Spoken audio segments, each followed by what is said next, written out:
Warning, the following program is designed for casual wrestling fans and is meant purely for entertainment. If you're SAWFT, proceed at your own risk. Viewer discretion is advised. Brother, I'm going run a wild Hulk Hogan. If all I get's a moment, I'll make sure it's an explosion. Cause lately I've been seeing stars, trying to kick out on this joke, but it's no holds barred, middle fingers like I'm Stone Cold. What is up, everybody? It is WETOODEEP. We are back with another episode of the Slapping Meat Wrestling podcast. I mentioned on Friday's episode that we would start doing Sunday episodes, and then I gave the time period frame of maybe starting in April. Well, I wanted to give you all a little taste, and I've been giving y'all a taste of what 3 episodes a week may or may not look like over the last couple weeks, and so definitely starting in April it'll be every week. And I don't imagine that we'll do a whole lot more of these in the month of March on Sundays. But there is something that I do want to talk about, and that is Smackdown. I want to talk to Smackdown, and then we are going to do a react to that as well. I'm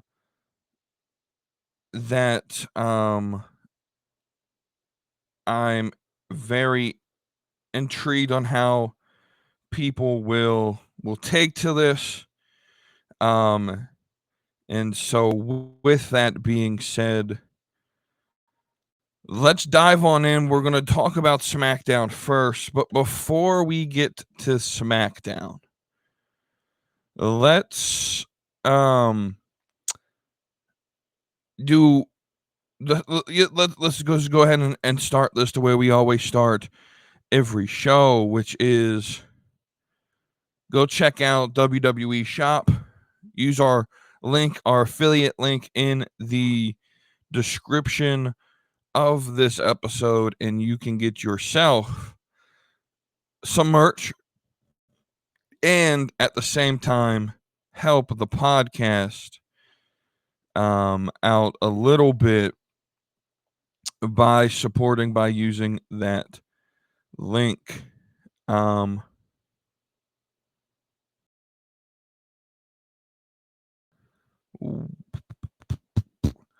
With that being said, as well, you can use the Expedia link as well, and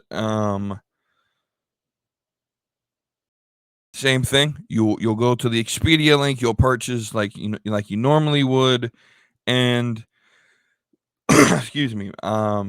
We'll get a small percentage of that purchase. All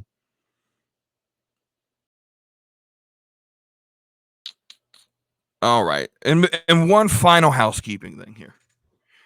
It is March the 16th, also known as 316 Day. So in the comments, give me a hell yeah if you're ready to hear me break down excuse me, Friday Night Smackdown. Give my thoughts on it. And with that, let's just stop with the games here. Let's just I've sort of done a really long intro here. A little bit of stalling on my behalf because I forgot to get this excuse me, the react to that. I forgot to, before I started recording, to upload it to the software that I use to record. So I've sort of been stalling while I'm getting that done. And now that is done, we can jump on in excuse me, to the program here. And talk about SmackDown. Now, I'm not going to talk about SmackDown segment by segment. And that's not how I will personally review shows.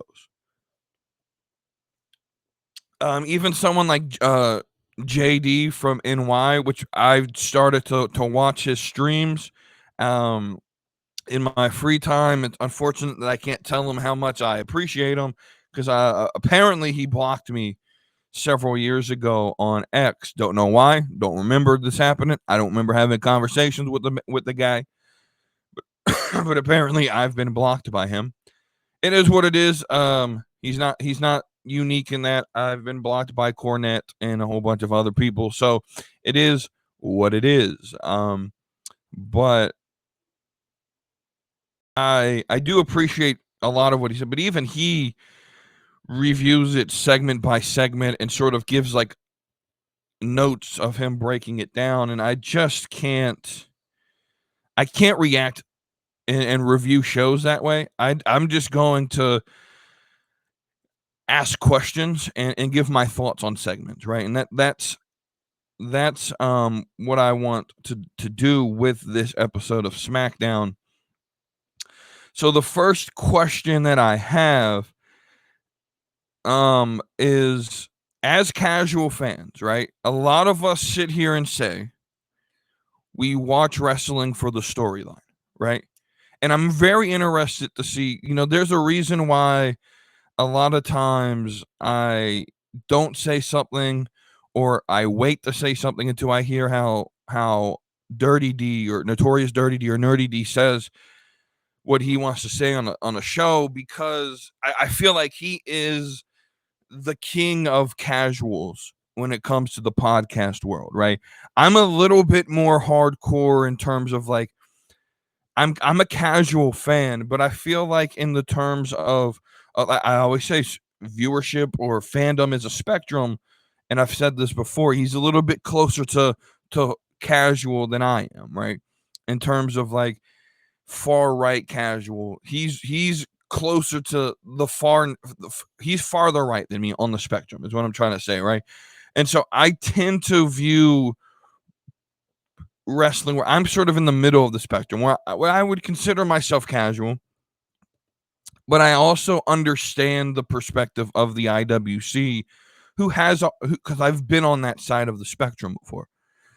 Damn.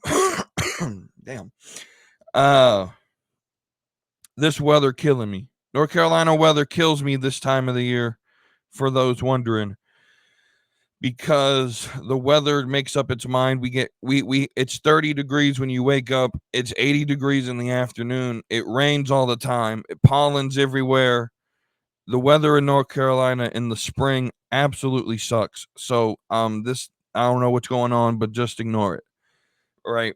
But so we sit and so Dirty D loves, I want to hear what he says about this particular segment. I want to see what his thoughts on it are. And this is the Axiom versus Gunther match. Because we sit here and we talk about all the time as casual fans that we watch wrestling for the storyline, right? And that's what we watch for, right? And let me tell you something. From a match perspective, this is 100% the best match of the week. Probably could be, if this was on a PLE, could have been match of the year contender, right? It was a very good match that took place on SmackDown. But if we're casual fans and we watch for storyline, this is where the question comes in. What is the actual storyline reason for Gunther versus Axiom to take place, in which Jey Uso doesn't come out at all? Gunther is on SmackDown for some reason, breaking through the transfer window, which I guess they forgot to lock and fully close, because now Gunther's on SmackDown for no reason whatsoever in story, right? In story. And that's my issue with wrestling booking, is if we're going to do things in story, then we can't just do something for, right? Because this is my hot take of the week. this episode of SmackDown and what I believe the next 5 episodes of WWE TV will be, the next 3 Raws and the next 2 SmackDowns as they do their European tour, I believe those episodes will all be house shows disguised as TV shows. I'm not very confident that outside of John Cena segment and outside of Roman Reigns segment next week on Monday, Cena tomorrow on Monday and Reigns on Friday, I'm not very confident that we're going to get a lot of story in the mid card. I'm not confident that even something like Gunther or Jay, gets pushed. This match happened. Gunther versus Axiom happened solely because, one, Axiom's from Spain where they were in, and this is 2 European wrestlers in Europe to have a match. It was a match for the sake of having a match, not for the sake of telling a story. And while I can sit here and say I enjoyed the match, it was one of the better matches of the year so far. Arguably better than anything we saw on AEW's last pay-per-view. Right? It arguably. I'm not going to sit here and say for certain, but arguably. My concern with this is that it doesn't lead to anything. It doesn't lead me to WrestleMania. Jey Uso doesn't come out at all to make a save on Axiom or to distract Gunther. It's just a random match for the sake of having a match, which is what we're supposed to let Jacksonville do, right? AEW is supposed to do that type of booking. WWE is supposed to be storyline-driven booking, and this is what I've been saying about Triple H. Guys, Tony Khan and Triple H are very similar in how they book. I've been telling you that for what feels like 6 months at this point, if not longer. Tony Khan and Triple H book very, very, very similar. Tournaments, matches for the sake of matches, to fill time because I don't have a plan on certain things. Random title changes on weekly television. 8-man matches, triple threat matches, random 6-man tag team matches. Triple H books very similar on the week to week as Tony Khan, and where they both excel is when it gets to the pay-per-view or the PLE, then you put on this banger show, right? And we got to call balls and strikes here. If I'm going to be super picky with AEW, I'm going to be super picky with WWE. And this, from a storyline perspective, had zero reason to take place. Again, I'm not going to say the match was awful, but it had zero reason from a storyline point of view to happen. This doesn't push Jay versus Gunther story to WrestleMania. And I'm not okay with that type of booking. I'm just not. Right? Because if you gave me, especially with the next essentially 3 weeks being in Europe, if every single one of those shows is just, let's give the fans some big match to cheer for, right? Which brings me to another point about the crowd, because I know this is a topic that a lot of people love to bring up, right? You immediately saw on the live streams and then Twitter posts and all of this. Oh, the European crowd puts American crowds to shame. I'm tired of this argument because it's like people don't recognize that different cultures, different places in the world react differently, or the American audience is very different than the European audience, and both are very different from the Japanese audience, and those are different from the Latina Mexican audience, right? The lucha audience. The American audience, for the most part, requires, like, you have to earn their reaction, right? And you have to earn their reaction, whereas the European crowd, they will force a reaction, right?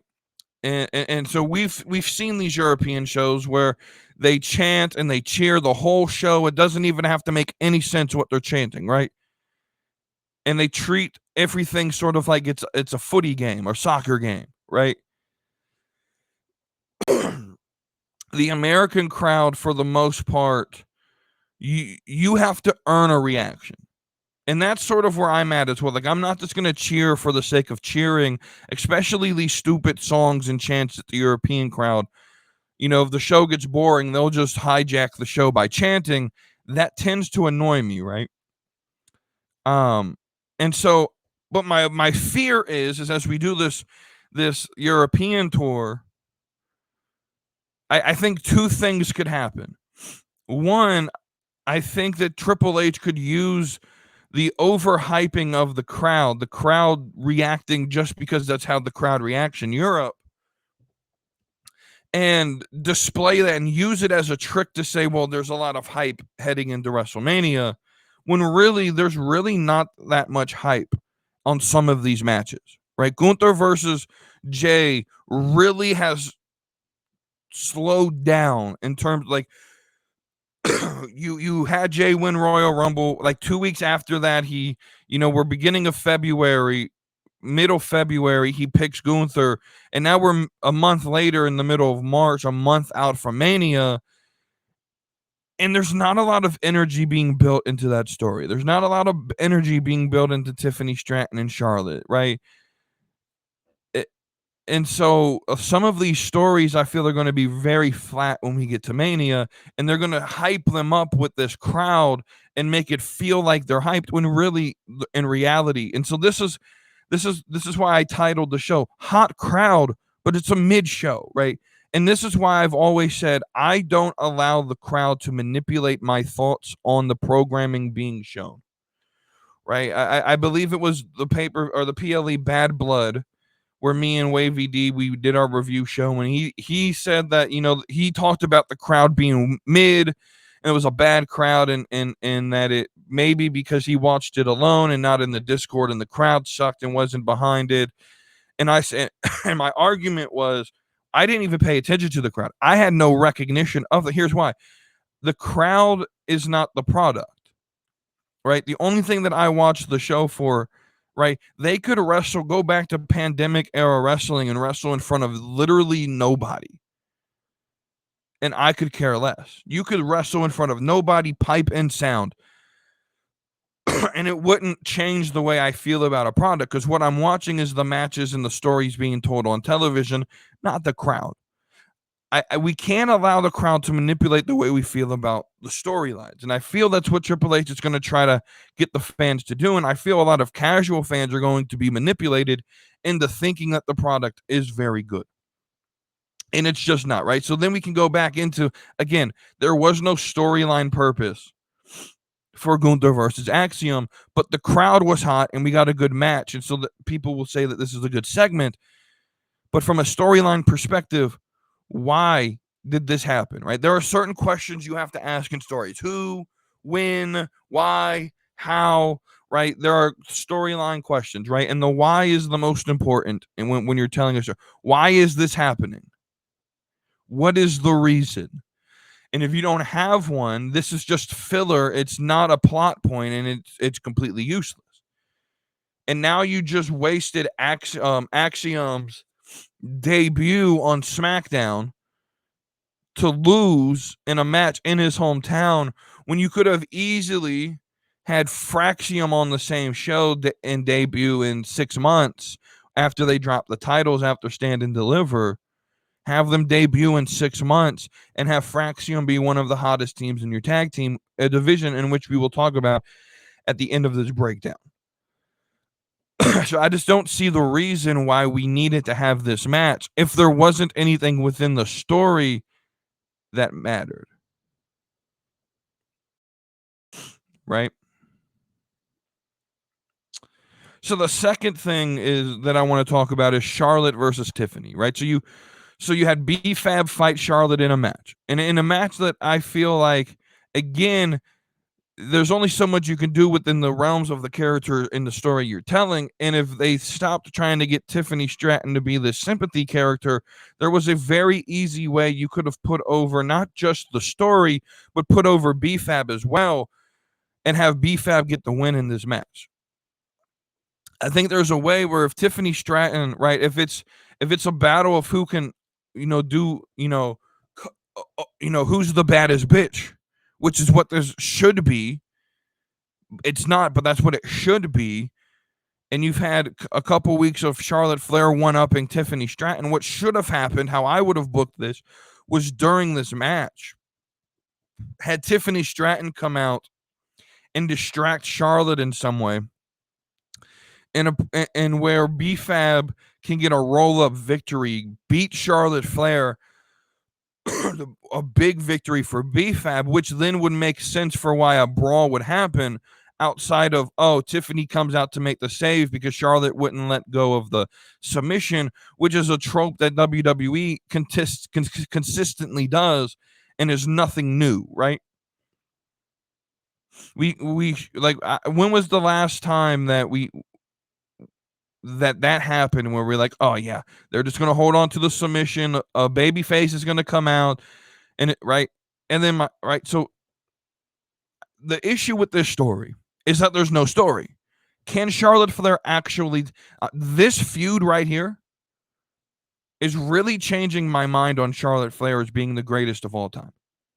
It really is, because part of me is willing to say that I no longer think Charlotte as an overall wrestler is the greatest of. When was the last story Charlotte was ever in where it was storyline driven in the feud, right?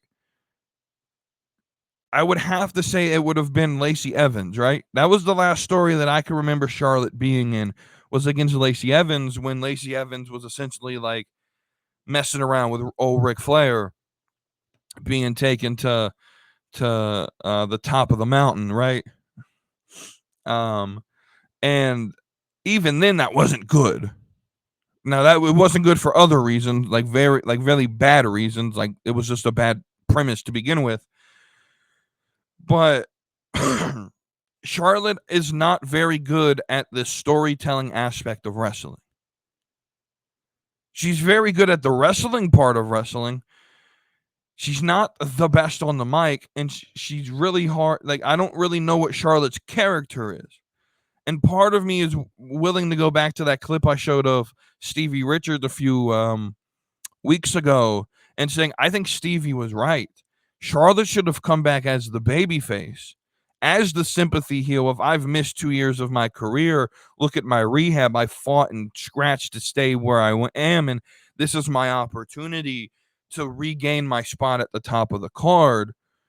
And part of me is believing that's how they should have brought Charlotte back in, with this bad bitch Tiffany Stratton standing in her way, trying to push the old guard out. That should have been the story. And now that I'm looking at it, that should have been the story.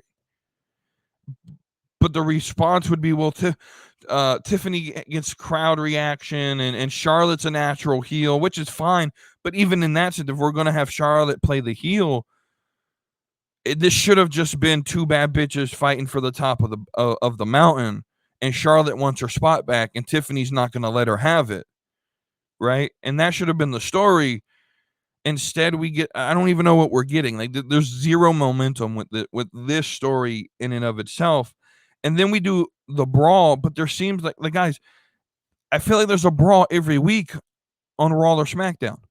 This trope is overplayed. It's actually, I sort of like get annoyed when I see these brawls now that last like 30 minutes. It feels like, and it takes like 4 or 5 segments of the show with this brawl, right? You had the brawl out in the ring, and it took like several minutes to clear it up, and then you go to commercial, you come back from Miz TV, and the brawl shows back up on Miz TV, right? I just don't see the reason why we have to continue to use this trope. It's overdone, it's overused, and now they don't really mean anything. It just feels like filler because we don't have enough storyline to actually keep people invested, so we have to do the cheap pops. right? So speaking of Miz TV, he's supposed to have Cody out there. Cody gives the crossroads to Miz, like at the very beginning of the segment.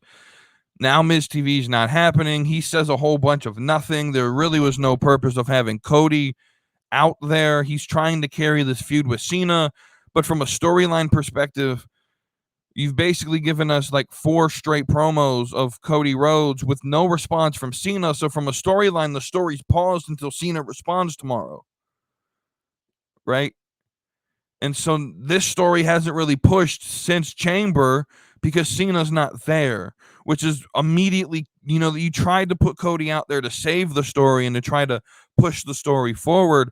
But Cody, that's not Cody's strength, in my opinion.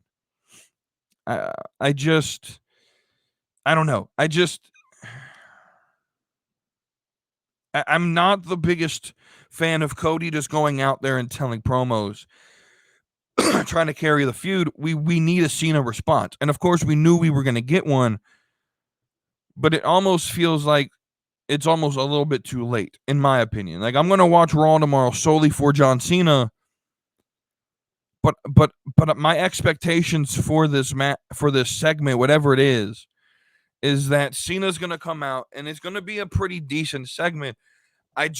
This is where the storyline actually can pick up, and it's 16 days post when it happened. So we've had to go 2 weeks since the turn happened with nothing in the storyline progressing, right? And I'm a progression type guy. Each episode has to progress the big storylines, and we haven't had that in 2 weeks for Cody Rhodes. Like, part of me wished this feels rushed, in my opinion. Like, part of me wishes Cena would have won clean. It was just Cena versus Cody at Mania, and the turn should have happened at Mania, where Cena turns by either loses the match and then The Rock comes out and then the turn happens, or at some point during the night or during the weekend or something, or even during the match itself, there was that moment where Cena snapped, where it feels like The Rock was like The Rock's music could play in the middle of the match, right? And Cody feels like Rock's coming after him, and then he turns around and Cena's all stoic, and Rock does the little throat slit, and that's what wins Cena the title, or something along the. I feel like the turn happened too early, and now we've had 2 weeks of, well, what the fuck's going to happen in the story, right? My next big thing is, speaking of saying nothing, you send Paul Heyman out there to literally say nothing. Well, March 14th is Roman Reigns Day. The video game's out. By the way, he'll be in Bologna, Italy next week. That's literally the whole promo in 3 sentences. I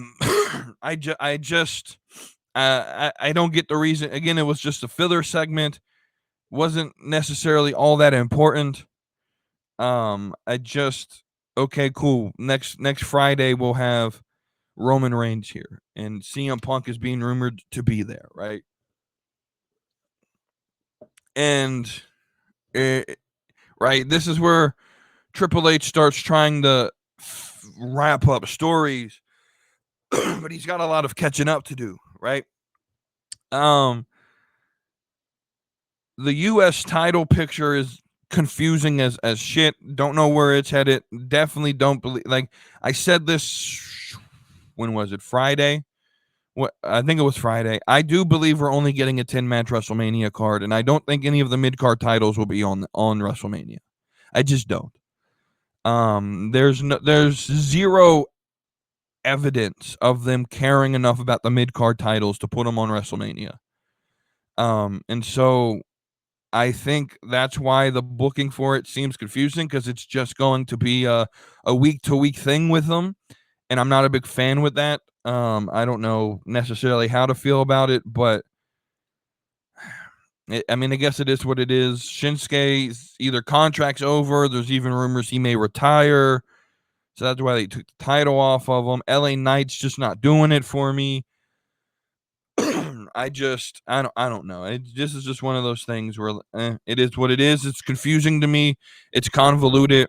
Can we not just have a 2-month story where LA Knight has a legitimate contender who, right, fights at WrestleMania, or just give us something compelling with this title, right?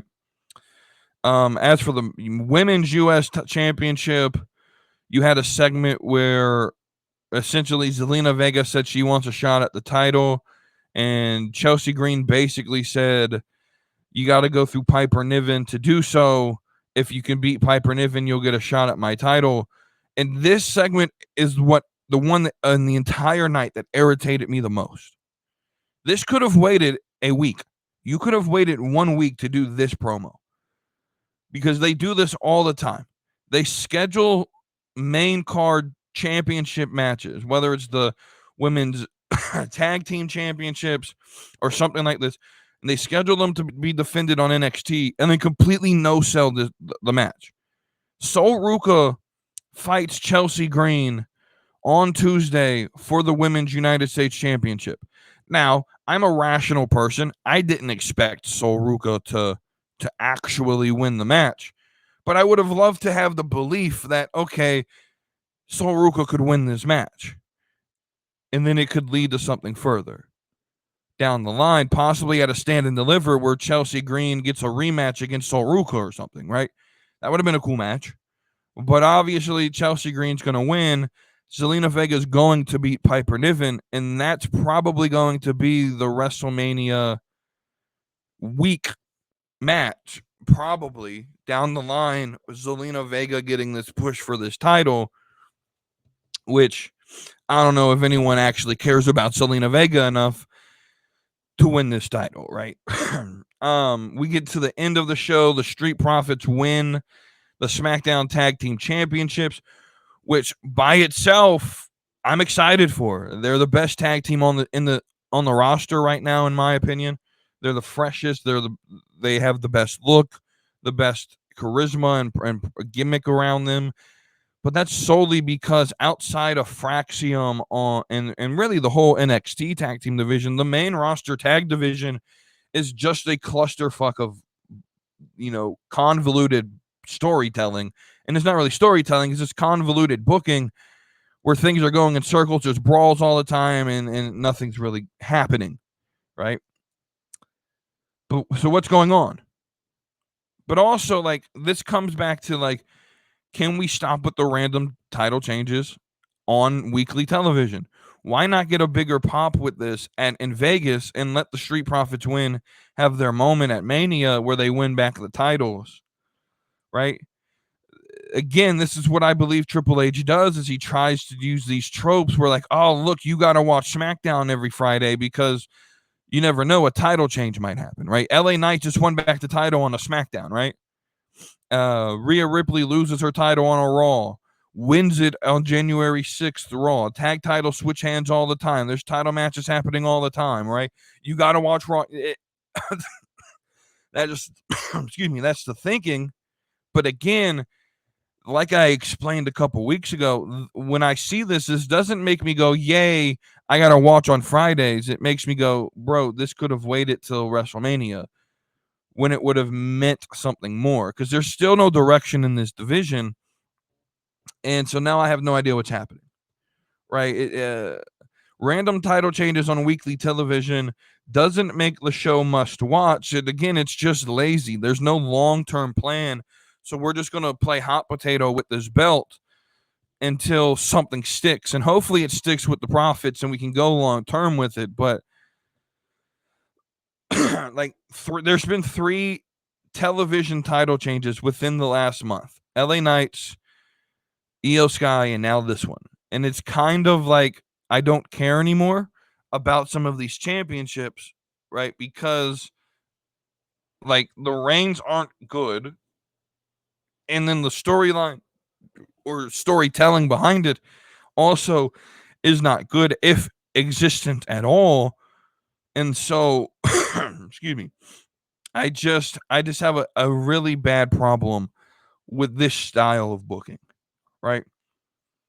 And so this was a house show disguised as a Friday Night Smackdown. It's a very safe episode, so that spoilers, if spoilers come out, because they are airing these at like 3 p.m. on Netflix internationally, and it's 3 p.m. American time that they're airing internationally, and so it's one of those things where like they got to be safe as to not spoil everything, but they still got to do enough storytelling. And I don't know. I wasn't a fan of the show. The show was completely meaningless. You take this episode of Friday Night Smackdown, erase it from the history, and it doesn't change anything as far as the build to Mania. And so I'll be honest with you, I'm not at all very interested in the build towards WrestleMania. I'm just gonna be honest with you. Like, the build to this WrestleMania feels super flat. There's just nothing really going on. And I'm sure that'll change with Cena tomorrow. But if that's the only thing you're really putting your hope in, is this one massive story, that's not WrestleMania worthy to me. And so I'll watch Mania, and I'll probably get excited for some of the things that happen. The build towards this just feels blah to me, in my opinion, right?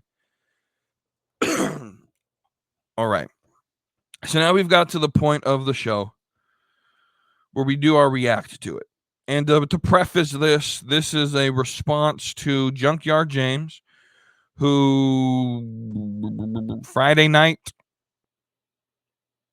I believe, put out an audio only. It's on YouTube, but it's no video. It's just audio. Like a little they call it an episode. It was like a 15-minute rant. I don't really call it an episode. I truly believe, honestly, he could have just held this in till Thursday. And it had this as a monologue. This was like a segment. It was a 15-minute little mini episode. And I'm not going to play the whole 15 minutes. Go check it out if you want further context. But I'm going to play a clip that I think explains most of the gist of his argument, right? And I'm going to respond to what he said. The gist of it is essentially that he's tired of WWE fans trying to make AEW WWE light and expecting AEW's product to be similar to WWE's. And so he posted this on social media as sort of like his little trailer clip to get people to watch, his promo clip. So we're going to play this clip. It's about a minute and a half long. I'll respond to the whole episode and to the clip in general. And then we'll go ahead and get up out of here, and you guys can enjoy the rest of your Sunday. So let's play the clip real quick. See, here's the thing that WWE fans need to hear. Expecting AEW to be a clone of WWE is like expecting some craft brewery to taste like Bud Light.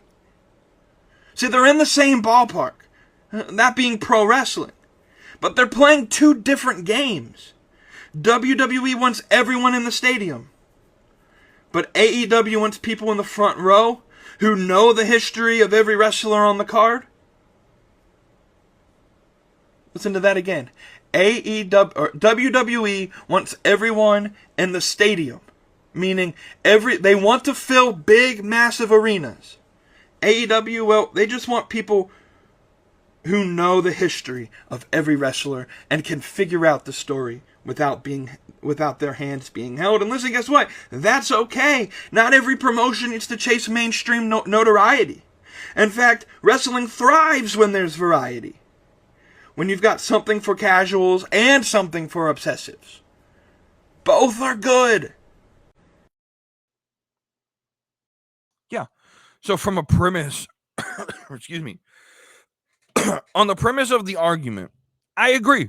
We need variety in wrestling. But there's never been, but the premise of his argument, though, is that we want to try to change AEW. And here's the thing. No one has ever said that. And if that's what you're getting from what I'm saying, you're just not understanding what I'm saying. Because let's just be honest. He goes on in this episode and says this isn't aimed at anyone in particular. But let me tell you, this was directly aimed at me. We were in, at one point, a group chat where I was the sole WWE fan, and I posted anti-AEW stuff all the time. Some as a troll, but mostly to get conversation going. And y'all know how I think. I'm a very deep thinker. I don't thrive on small talk. I need very deep conversation to make it feel like the chat is worth being in. And I'm very logical in how when I see things, right? And so I post some of these things to get conversation started as conversation pieces. And so let me just say from the jump, this whole 15 minutes, if you go and listen to it, and I suggest you listen to it to get the full context. This whole 15 minutes that I sat there and listened to him on Friday night felt like an over exaggerated emotional meltdown, right? It felt like gatekeeping. It felt like it felt over emotional. and there's no disrespect, but I don't deal with emotion very well when it comes to arguments, because there is an objective truth that is out there in the universe. And the objective truth right now, looking at the numbers and looking at the viewership and looking at the product, objectively removing all bias, which I feel like I'm pretty good at doing, removing all bias, AEW from a wrestling show, TV show perspective is not good programming. This whole idea that he tried to say is that AEW is not for the mainstream crowd. And I don't truly believe that's the case. I believe James wants it to feel like it's only for the sickos. Again, that's where I say gatekeeping. But I believe Tony Khan wants the mainstream notoriety. I just believe he's too much of a mark himself and too much in the way that he wants it run a particular way in things that he likes. And the things that he likes does not give you the mainstream notoriety. No one cares about your WCW or your ECW Extreme, ZZW, GCW style matches. The mainstream doesn't care for that. The sickos might, and the sickos are going to want to try to gatekeep that style here and say, well, it's only for us. You guys just don't understand it, right? And I truly believe, though, and I believe this because AEW continues to try to bring in B-level, C-level, D-level celebrities and make it feel like it's cool to watch AEW. But in reality, the show's cringy. It's not good. It's not of a style that a mainstream casual audience, which I've been saying for years, is the audience you need if you want to thrive in the wrestling world. Because no matter how good the international crowd is, no matter how deep the sickos are, and they're going to watch every show and go to every pay-per-view and comment and watch video, it doesn't matter how deep that gets, right? Unless you can become billions of people, and there are billions of people on this planet who either don't watch wrestling or watch it very casually. Until you can get those people to watch your product, you're a dying company. You're not growing. Viewership is sinking. We don't know the max numbers, so we don't know how many people are watching on max. So the TV ratings we can show are sinking from this time last year. None of the optics of the company seem to be going in a good direction outside of the fact that you have a TV deal. But Warner, let's just be honest, like there's nothing going on Warner TV that's really worth watching outside of AEW in the first place. So they're going to pay to keep you because you're the only thing really driving traffic to the channels. You have a bunch of movie replays, and in the fall they lose basketball. They'll have March Madness that'll draw some revenue. But outside of that, TBS and all of those channels don't really draw a lot of viewers unless you love watching Impractical Joker reruns or movie reruns all the time. Like, there's really nothing big happening on these channels. And so, yes, you'll pay for AEW to keep them there because they are driving some form of revenue and viewership to the channel. But ultimately, the product in the ring is and on screen is what I judge. Right? Like I've said this whole year, I don't really care about ratings. I don't really care about the numbers and how much money you're making. I think those are good signs to whether you're whether you're thriving or not. But just objectively from the product that I see on the screen, it's cringy and glorified independent bullshit. And that doesn't like my whole argument is, if you don't want mainstream notoriety, why are you on TV? You're in the wrong business. Tony Khan obviously wants this. So I think from a premise standpoint, yes, competition is good and variety is good in wrestling. But obviously Tony Khan wants to be the top dog. If not, he's in the wrong fight. He should just get off of television, run monthly shows, save some budget, right? Run monthly independent shows. If that's what he wants, just to do shows for the sickos, right? I don't understand the mindset of thinking that that's an acceptable way to run a business. I just don't get it. Right? And what it really boils down to, right, is his whole thing is, if you don't like it, don't watch it and stop talking. Guys, I'm sorry. James. Beyond the Junkyard. All those guys. I respect you. I respect all the IWC. I think everyone has the right to have their opinion and to say it. Whether I agree with you or not is different. We can have those conversations, but the problem is a lot of AEW wrestling fans, they don't want to have the conversations. And anytime someone critiques their product, they think it's a personal attack against them, when it has nothing to do with you as a person. It has to do with the very fact that the show sucks. And if the show sucks, it sucks, but that's not a personal attack against you, or even that you like the show. If you think it's good, I think you got bad taste in television, but but cool, enjoy it. But objectively, removing all personal bias and emotion out of it, the TV show's not good. And they don't seem to understand that when I critique AEW, it's not from hatred. I want them to succeed. I don't hate them as a company. I think Tony Khan's a bad booker. And I've even said numerous times, I want it to do good. So Tony needs to get out of the way because he's the problem. And if he hired someone that understood the business and wasn't just a money mark, I believe that WWE and AEW could both be thriving right now. But I think Tony Khan's what's standing in the way. Right? So it doesn't come from hatred. It just comes from objectivity in the product. That what I see, and guys, what I see on Monday Night Raw and Friday Night SmackDown is not good TV either. Objectively. I think both need to work on their booking. I think booking in both companies right now, outside of NXT, I think both could really use some work. And I thoroughly mean that. I think both could use some work on their storytelling and their booking. Right? I'm not like, I watched WWE's product on Friday, and I went back and watched it from Smackdown, and it just wasn't worth my time to actually watch it live.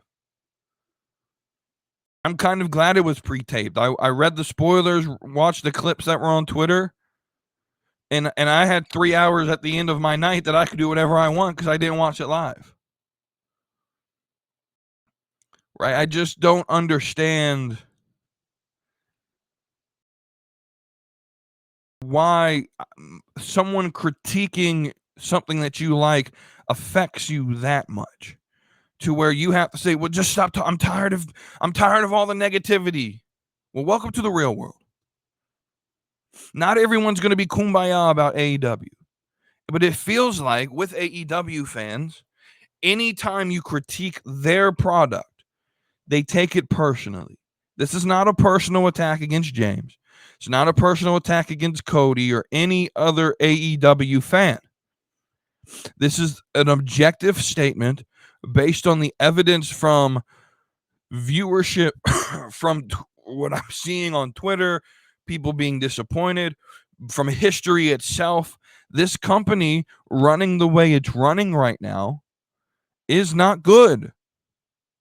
It was good in the past, even using, the standard of past AEW. Are you going to sit here and tell me that current AEW is better than the past couple years? Like 2021 AEW was pretty good. Some pretty good product, right? I just feel that that something has changed in the company, right? And ultimately, I think what happened was losing Cody Rhodes was big. I think Punk in that whole situation was big.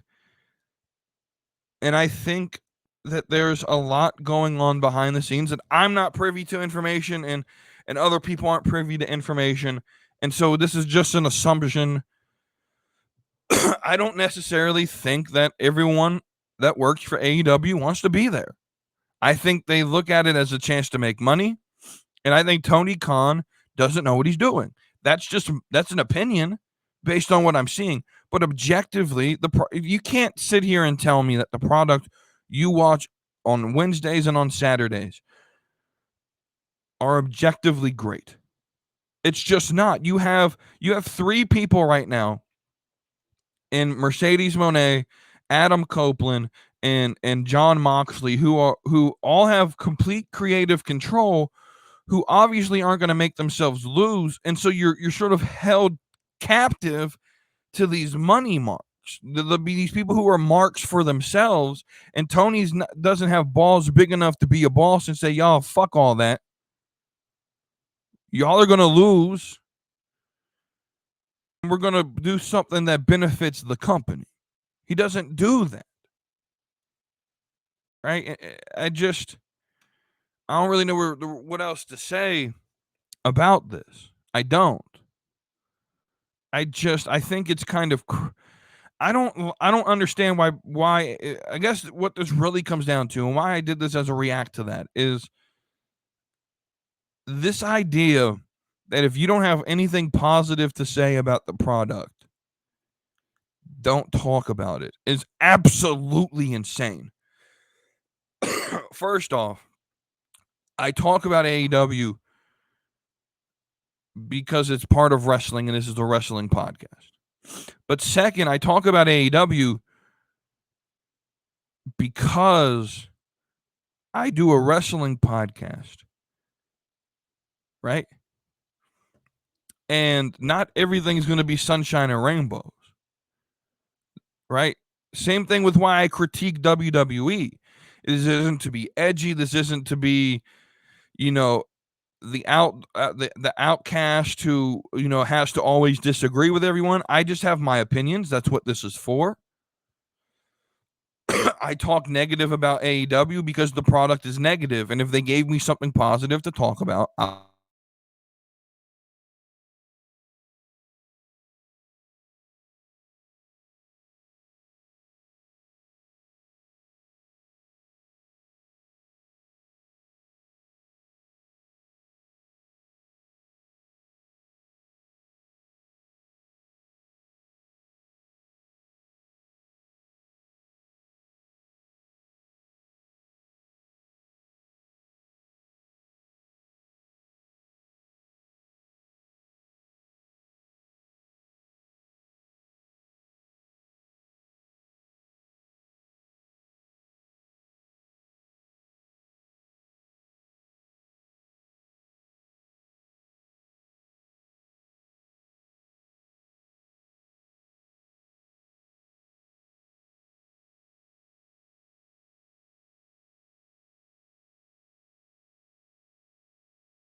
I'm 100% certain Tony Khan would want that.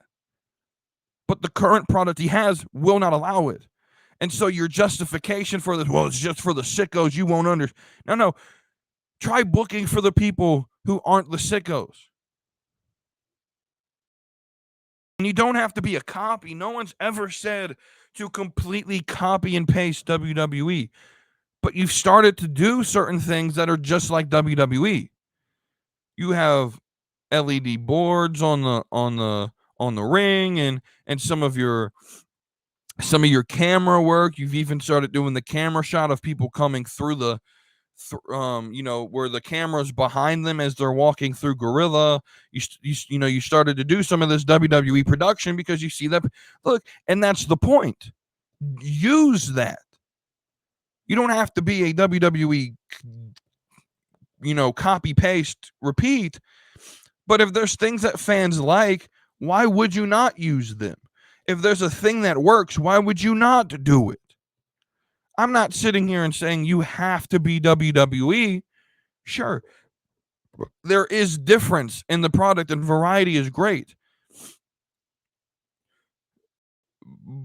But obviously whatever WWE for the most part does works. So why would you not use that formula? And then to sit here expecting AEW is expecting a craft brewery, right? And I get the, you know what's crazy is have you ever been to like a craft brewery or these snobby ass, stuck up ass motherfuckers who drink IPAs? Oh, I would never drink Bud Light. That's for poor people. I drink the $6,000 IPA. I'm using hyperbole. I'm over exaggerating. IPAs are fucking gross, by the way. These motherfuckers who think that they're some better than us who sit down here and prefer to drink. I prefer Yingling if I'm drinking beer, to be honest with you. But like, I drink Weed Whacker or whatever they have. All these IPAs have weird fucking names. I drink Zombie Head or what? I'm just making up shit because that's what whoever puts the names on the can apparently did. But and they think they're better because they drink y'all drinking some nasty ass shit. That's what you drink, and you're paying a lot of fucking money to drink some nasty ass shit. But everyone who drinks like craft premium beer, and they look down at you got a Bud Light, you're gross. Now, I don't drink Bud Light. I do think Bud Light is kind of gross, but my point of it is you're using. I don't know if you think the argument is right. Bud Light sells for a particular reason, right? And I don't think AEW and WWE are as separate of products as an IPA versus Bud Light is. Like, those are two very different products. AEW, at the end of the day, they're both TV shows. And I just don't understand why there's gatekeeping. Sure. Right. I feel like this is like a whole bunch of nerds, and not just James. We're going to go past James's response, but because there's a lot of people who are like this on the internet as well in the IWC who go, if you don't watch it, you can't stop critiquing my favorite thing. And they make it again, I've said this numerous times already. They make it a personal thing. It's not personal against you guys. The product's not good. It's not entertaining. I don't want you to be WWE. I don't. The funny thing is I feel like you are what WWE was in that dark period before Vince McMahon left, like 2016 to 2019, was a very dark period of WWE. It was awful television, week in and week out. Many people left watching wrestling because of it, and it's the reason that I believe AEW had a popularity in 2019 and 2020. They were doing some interesting things. They were an actual alternative, I believe, at that point. But I think at some point they lost their way and they just became the convoluted bullshit that 2016 to 2019 WWE was. A bunch of throwing shit at the wall, hoping it sticks. I don't want you to be a copy of AEW. I want you to feel fresh. I don't know where this perspective comes at.